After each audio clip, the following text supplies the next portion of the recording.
새벽에 모든 대제사장과 백성의 장로들이 예수를 죽이려고 함께 의논하고 결박하여 끌고 가서 총독 빌라도에게 넘겨줍니다. 그때 예수를 판 유다가 그의 정죄됨을 보고 스스로 뉘우쳐 그 은 30을 대제사장들과 장로들에게 도로 갖다 주며 내가 무죄한 피를 팔고 죄를 범하였도다. 그것이 우리에게 무슨 상관이냐? 내가 당하라. 유다가 은을 성소에 던져놓고 물러가서 스스로 목매어 죽은지라. 대제사장들이 그 은을 거두며 이것은 핏값이라. 성전고에 넣어둠이 옳지 않다. 의논한 후 이것으로 토기장에 밭을 사서 나그네의 묘지를 삼았으니 그러므로 오늘날까지 그 밭을 피밭이라 일컫느니라. 이에 선지자 예레미야를 통하여 하신 말씀이 이루어졌나니 그들이 그 가격 매겨진 자, 곧 이스라엘 자손 중에서 가격 매긴 자의 가격, 곧 은 30을 가지고 토기장의 밭값으로 주었으니 이는 주께서 내게 명하신 바와 같으니라. 오늘 본문은 가룟 유다의 최후의 사건을 다루고 있습니다. 예수님은 오늘 적법한 절차에 의해서 재판을 받지 않으시고 거짓 증인들이 세워지고 예수님을 모욕하고 침뱉고 주먹질을 당하며 정말 이해할 수 없는 그런 일련의 사건들이 계속 진행되는 것을 보게 됩니다. 그리고 빌라도의 법정으로 지금 이송 준비되어지는 그런 상황들을 볼 때 당시의 재판 과정에서도 합당하지 않은 것입니다.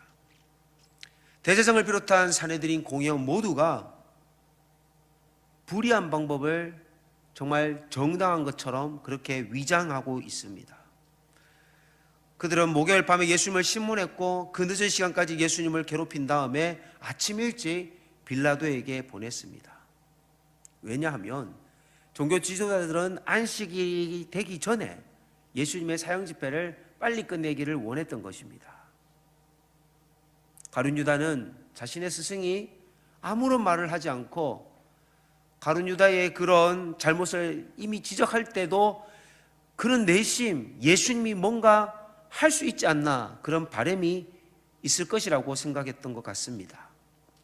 사실 전해져 오는 말에 의하면요, 예수님은 자기가 생각했던 정치적인 메시아로 빨리 뭔가 액션을 보여줘야 되는데 그는 여전히 예수님이 죽는 정말 어린아 같은 그런 모습으로 이 땅에 오신 것이 이해가 되지 않는 겁니다.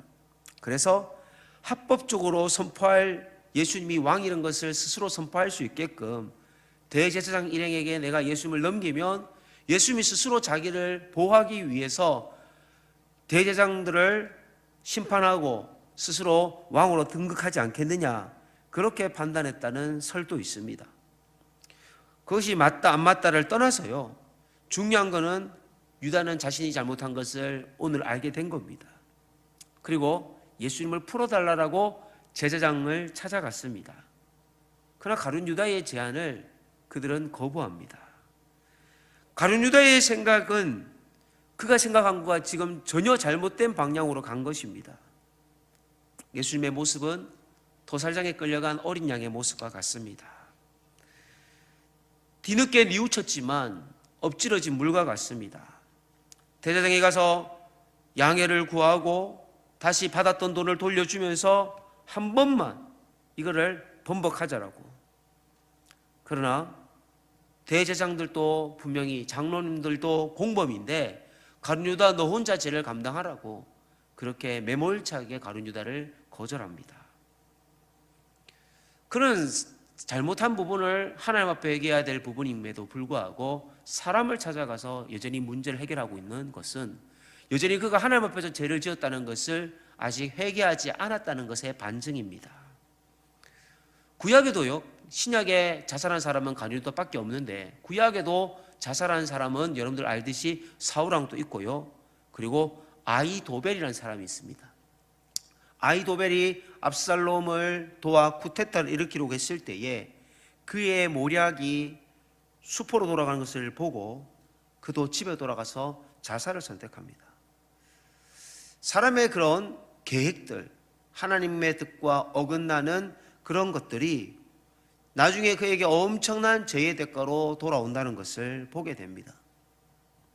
가룟 유다의 양심의 소리가 너무너무 컸기 때문에 그는 제사장을 찾아가서 용서받으려고 했지만 용서받을 수 없으니 하나님만 찾아야 되지 않습니까? 그러나 그는 하나님을 찾지 않았습니다. 잘못을 뉘우치는 것과 회개하는 것은 엄연히 다른 것입니다. 예수님을 팔아넘긴 죄책감이 너무 컸기에 그만큼 괴로워서 그는 자살을 했다는 것을 느낄 수 있습니다. 여러분, 죄를 지으면 한순간의 쾌락은 정말 그 순간은 좋습니다. 그러나 그 쾌락보다 하나님 앞에 하나님 품으로 돌아오는 것은 얼마나 고통스러운 대가가 따르는지 모릅니다. 우리는 살다 보면 가끔씩 잘못된 선택, 잘못된 판단을 할 수 있습니다. 예수님은 대제사장에게 끌려가기 전에 베드로도 나를 부인할 것이고 가룟 유다도 나를 배신할 것이라는 것을 이미 예언했습니다. 둘 다 동일하게 죄를 지었지만 가룟 유다는 회개하지 않았으나 베드로는 하나님 앞에서 처절하게 회개합니다. 우리는 죄를 짓는 것도 물론 주의해야 되겠지만 죄를 짓고 나서도 하나님 앞에서 어떤 자세로 나아가느냐, 그것이 너무 중요한 것을 보게 됩니다. 우리의 죄책감만에서 머무르는 것이 아니라 죄를 자백하고 하나님 앞에 용서를 구하는 은혜를 경험하시기를 소망합니다. 사랑하는 성도 여러분, 가룟 유다의 그 심정은요, 예수님을 팔아넘긴 것에 대한 스승에 대한 미안함, 괴로운 감정이었을 겁니다. 그리고 돈을 취하지 아니하고 다시 돌려줌을 통해서 그는 아무런 내가 이득을 취한 것이 없다라고 동료 제자들에게 자신의 무죄를 밝히려고 했을 것입니다.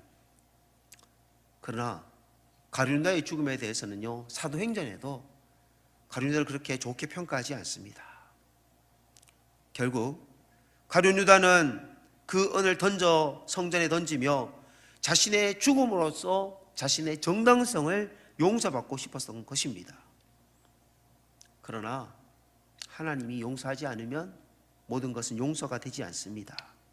우리는 함부로 자신의 삶을 용서받기 위하여 자살을 선택한다고 하는 사람들도 있을 수 있지만 그것은 용서받는 길이 아닙니다. 대제사장은 유다가 성소에 던진 돈이 분명 예수님의 핏값으로 지불되어진 돈이기에 성전에 드릴 수 없는 돈입니다. 율법에 의하면 성전에는 부정한 돈이 사용되을 수는 없기 때문입니다. 결국 대제사장들은 그 핏값을 성소에 넣어두는 것이 옳지 않다라고 생각하며 그 핏값으로 통기장이의 밭을 사서 나그네들의 묘지를 삼았습니다. 그들은 율법을 다 지키는 것처럼 그렇게 성전의 돈에 대해서는 옳고 그름을 가리며 돈을 썼습니다.